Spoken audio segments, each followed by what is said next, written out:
Act 2 Form. Hello everyone, we selected our gamer here and welcome to Katawa Shoujo. My alarm's beeping shadows the early morning quiet. Now I find myself wondering where to find the motivation to rise. Class is still quite far off, but I agreed to run with Emmy in the mornings. Really, I'm not that interested in running as a hobby or even as a possible life-lengthening exercise. However, I feel obligated to follow through on my promise to Emmy yesterday, which is why I find myself throwing on some running shoes and a light t-shirt. The cool morning air caresses my face as the morning sunshine causes the dew on the grass to sparkle, nearly blinding me at first. As I make my way down to the track, an ugly thought strikes me. What if this is some sort of joke that Emmy's playing on me?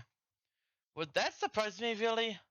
Also, I do apologize if things look a bit weird. I found a way to go and lengthen it to be full screened. And just looking at comparing from the OBS and to like the actual thing, because the actual thing is square, you know, has a square type of resolution.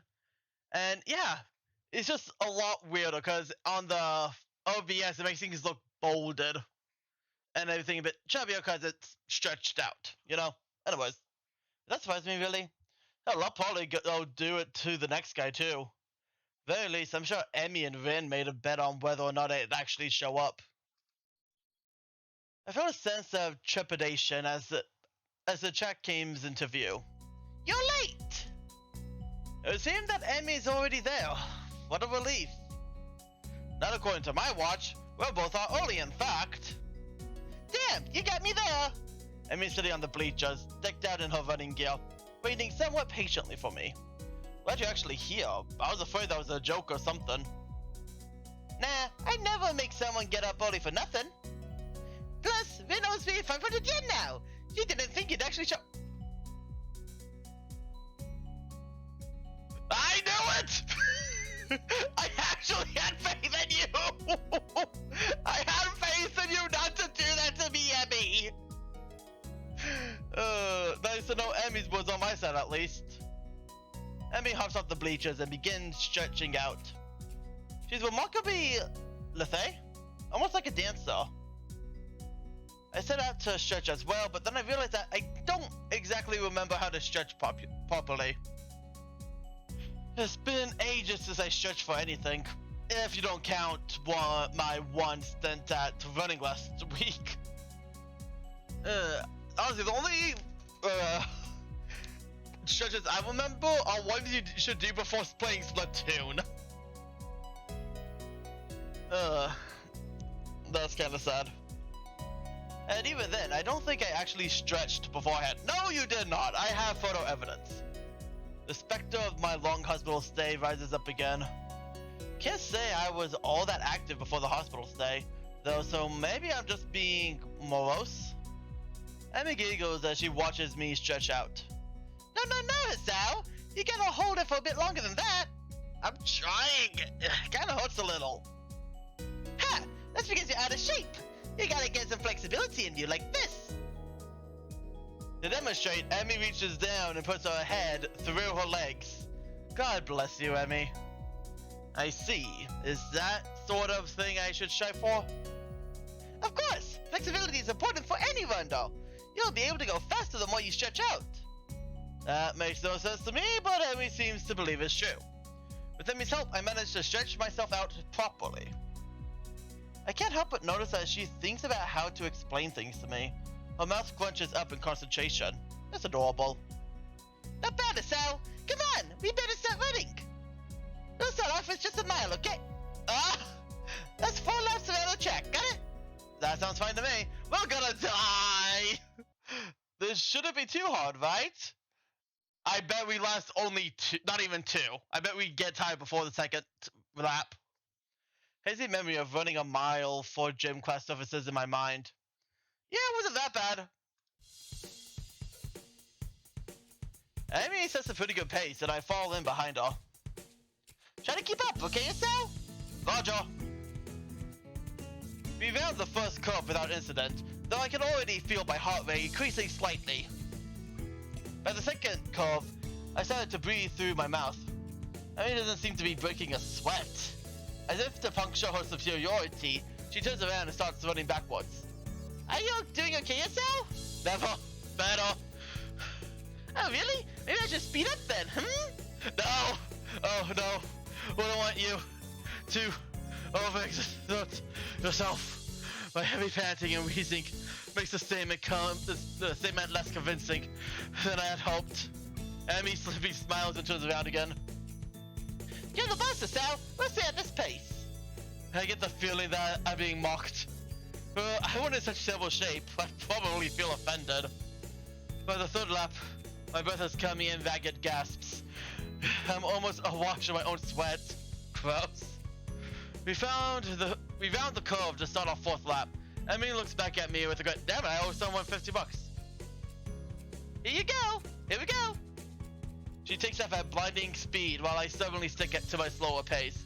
By the time I get to the first turn, she's already rounding the second.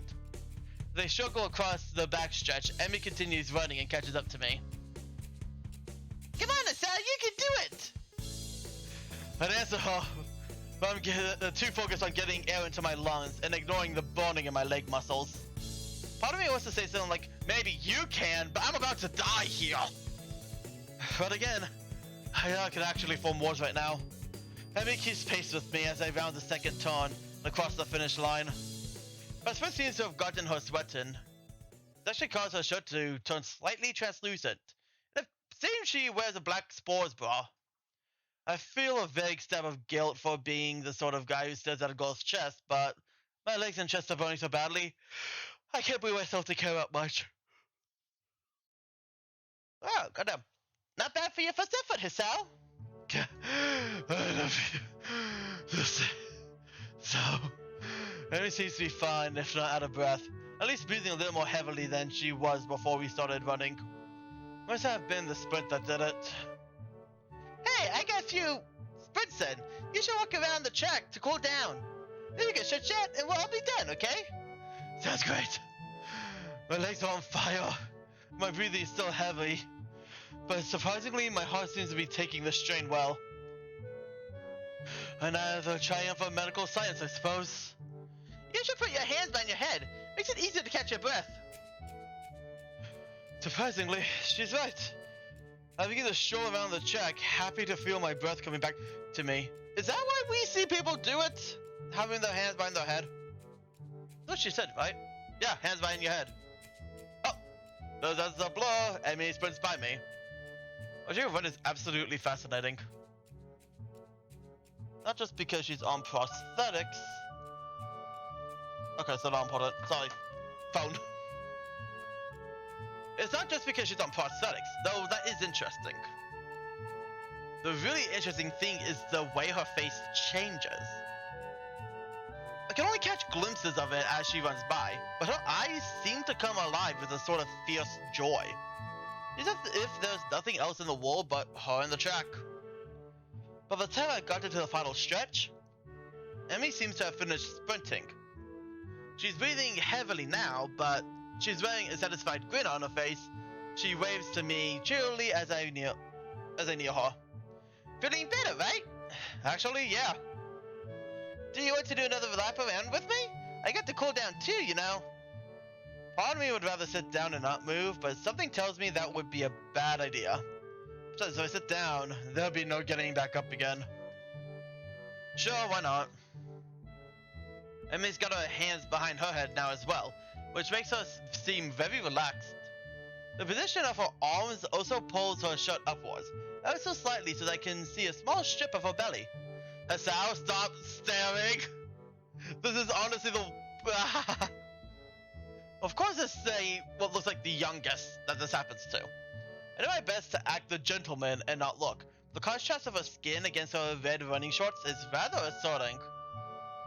So how do you feel, Sal? Surprisingly good, actually. I'm sore and tired, but surprisingly good. As soon as I said it, I realized that was true. Sure, part of me wants to lay down and die, but I feel like I've accomplished something. It's almost like a glow throughout my body that persists despite the soreness. Yeah, honestly, when I do exercise, it's always fun afterwards. Never during! Never during! Yeah, that's the runner's high! Okay, so I like the runner's high. Runner's high? Yeah, it has something to do with, journaling? Amy thinks for a moment as she walks, trying to remember. Then she shrugs and grins at me. I don't actually remember. It's a good feeling though, isn't it? Better than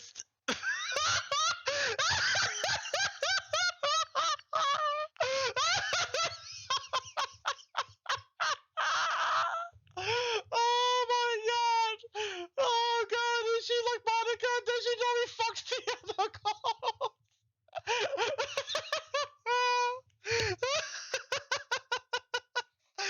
Better than Naughty Knots, right?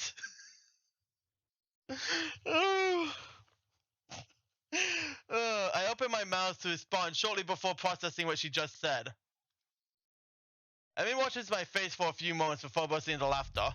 Sorry, can I resist? You're just too easy. Why did I agree to run with you again? Emmy just laughs harder. She takes a hold of my forearm and tilts it, allowing her to get a better view of my watch. My face changes the moment she sees the time. Oh no, we better get a move on, Hassel. Comes in an hour and I need the shower. I should probably do that as well, actually. I need to see the nurse too. Maybe he'll write me a note for being late. Why do you need to see the nurse? Emmy points to prosthetics as if that would explain anything. It's important to check for irritation. You know, for sweat or friction or anything. Normally, I'd go after practice, but if we're going to be doing these morning runs, then I guess I'll have to see him twice a day. Wait, so Emmy has only started doing these runs since I showed up? If it's more convenient for you to run with me at a later time... Don't be silly! I've been meaning to start running in the morning for a while now. I feel like I'm using... But if I didn't have a partner to run with, I'd be less likely to keep a routine. It's always harder to blow off a commitment if you're going to let someone else down, you know? So you'll be my running partner for the mornings. We both need exercise, so it all works out, don't you think? Yeah, perfect actually. Did it have to be me though? Well, I guess I can't complain too much. Emmy's pretty fun to hang out with. And she's right, I do need the exercise. Doctor's orders even. Emmy waves a quick goodbye to me. Hey, I'm off. Come have lunch with us, okay? What? Lunch, you know, the meal in the middle of the day? Come, have it with us. Wow. The rooftop, we likes it up there. When? Lunchtime, what else? That was a silly question. Yeah, but I sort of felt the need to ask all three for completeness sake. Emmy laughs and grins. I feel like this is accidentally the most fourth wall breaking. Emmy laughs and grins. I don't think I have ever seen a girl smile so much before. Not bad, Sal. See ya. Trying to keep... I can't do voices. With that, she takes off like a shot for the school building. I guess she's going to see the nurse first. I head back to my room and hop in the shower, only to find out that the water takes a while to heat up. The shock of the cold water nearly kills me. I managed to warm the water a bit and spend some quality time feeling my muscles loosen. My heart, surprisingly, feels the least bothered by the run. I suppose that's a good thing, even if it does make me feel like a bit of a wuss. I mean, at least I have an excuse beyond I'm out of shape if my heart was bothering me. Just have to keep this running thing up, otherwise I'm sure Emmy won't let me hear the end of it. It's only after I got out and dried myself off that I realized I've only have 10 minutes to put my clothes on and get to class. Crap! The hands of the clock finally set me free from the tedium of yet another fun-filled class. Getting up from my seat proves to be more of a problem than I anticipated. My legs are killing me from the morning run. Maybe doing these with Emmy's wasn't such a hard idea after all. Still, the run's giving me a hell of an appetite. I'm halfway down the hallway to the cafeteria, but I remembered I've got my lunch with me. Oh, hell yeah, convenience.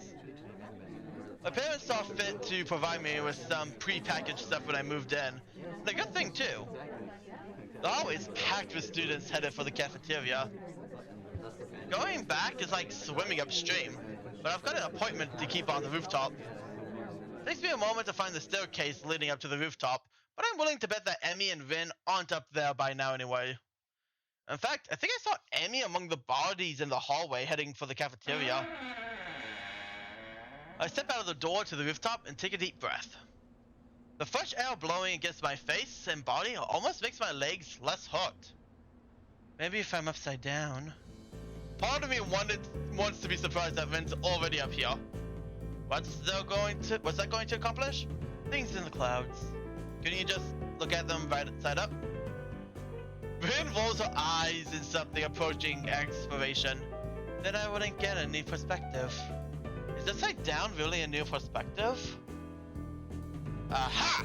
That caught her off guard. Vin looks pensive. You may have a point. Maybe sideways. As Vin lays down on the bench to look at the sky, I give up. Fortunately, Emmy chooses that moment to bust through the door carrying 2 bags. She nearly takes the door off the hinges. Sorry you took me so long. There are a lot of people at 9. She dumps the first bag in front of Vin and takes a seat on the bench next to her. You buy Vin's lunch for her? Sometimes, yeah. I have to Vin buy my lunch for me in return, but I'm not sure how she'd carry it. Plus, I never buy her lunch. If Vin's offended by Emmy's comment, she doesn't show it. Emmy sniffs. How ungrateful of you! I'm not sure whether the two are joking with one another or if I'm witnessing the beginnings of a cat fight. The two girls stare at one another for a few tense moments before Brigida smiles. Hey Emmy, do you think being upside down is a new perspective on things? Didn't I already have this conversation? Well, she hasn't had this conversation with Emmy! Emmy looks thoughtful, apparently giving the question some thought. In a deep and profound pause, she speaks. I have no idea. Well, at least she's as lost as I am. I think it is. Hey, so, you're coming to the check meet, right? The question comes out of the blue and catches me off guard. I don't know yet. Honestly, Hasao, after I went through all the trouble of letting you run with me in the morning, you don't even show up at the check meet? Hello. Wasn't she the one that asked me to run with her? Actually, she didn't even give me a choice in that matter. Wait, no, I didn't say that. She breathes at me as if I just agreed to giving her $1 million. So you will come after all. That's great. I didn't say that either. I'll be going too. I'll make sure he comes, Emmy. Good idea, Vin. Maybe we can get some food or something after the meet's over. I feel like I've been conned, but not by these two. More like by some outside force pushing me irrevocably towards my destiny. What? I feel like this is the most fourth wall breaking route there is so far. Or maybe I shouldn't read books that feature conspiracy theories so heavily. Otherwise I might end up sounding like Kenji. We were already so close to Kenji for this!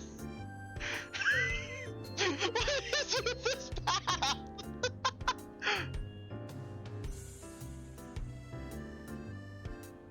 So I suppose that I've got to show up now. I don't think that I could stand against both of them being disappointed. I'd never hear the end of it. By myself.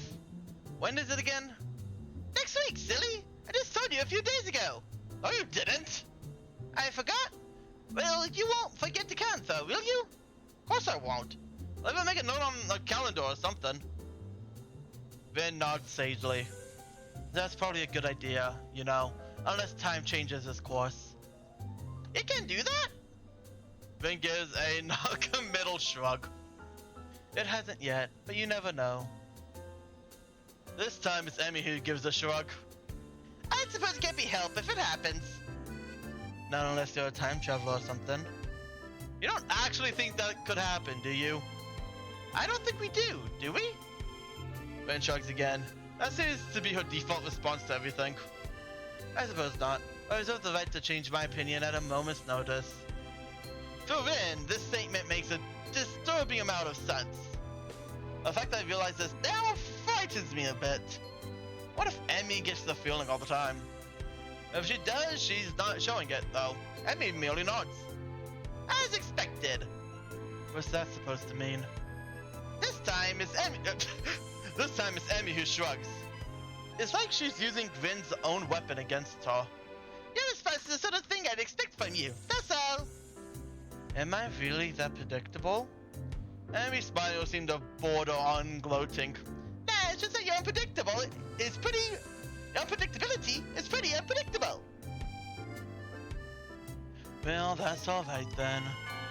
I don't get the chance to see whether Rin's being serious or not as the bell rings. I didn't notice the lunch period slipping by at all. You know, these two was far more interesting. Emmy jumps up, a look of panic on her face. Oh no! I needed to stop at my room to pick up my notebook for the next class! Don't you wish you had a time machine now?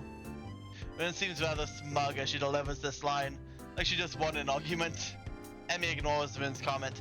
So yourself, but could you make sure our garbage gets thrown away? I usually clean it out myself, but I get to run.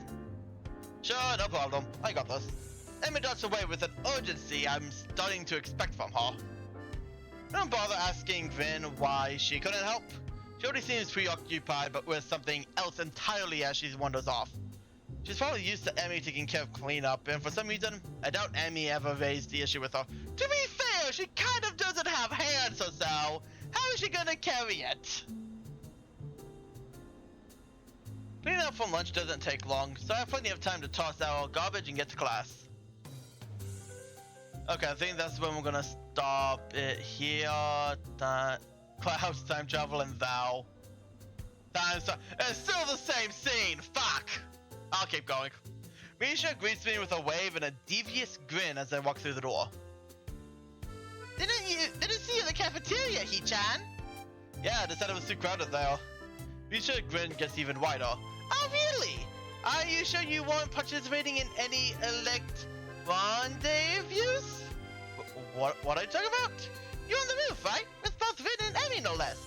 You Casanova, you! We just had lunch! That's all! Misha bursts into laughter, drawing the attention of several of my classmates. You're so adorable when you blush like that, He-chan! She gives me a conspiratorial wink. Don't worry, your secret's safe with me. That's not a secret! Oh? Misha seems disappointed, and then buttons up again. Time will tell! I don't know what the hell she's talking about, but blessedly, our teacher comes in, and the class starts. Okay, now it's the scene change! Questions that need answering. Okay, that's all for this time. I hope you guys enjoyed the series so far, and I'll see all you guys again next time. See you guys then. Fucking hell.